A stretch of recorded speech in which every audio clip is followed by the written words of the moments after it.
Principle of adhesive stickiness of protective film. Soapy water is less sticky than plain water. Plain water is less sticky than dry.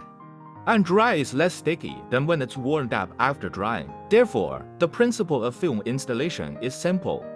Control the stickiness of the film adhesive, allowing the film to gradually increase stickiness.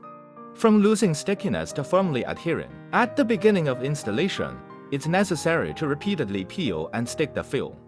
So both the film and the surface should be moistened with soapy water. This allows for easy movement, alignment, and edge sticking.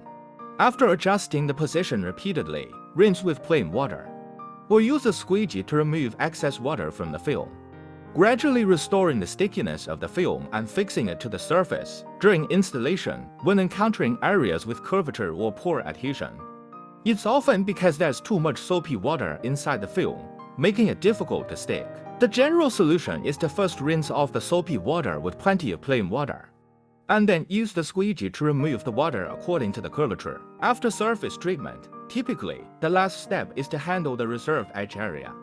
Here, you may use a knife to trim off excess film, leaving a bit of film to wrap around the edge. It's best to use a heat gun here to maximize the stickiness of the film, facilitating edge treatment. If you love your car, give it adequate protection with DooNos. Goodbye, and I hope this helps you.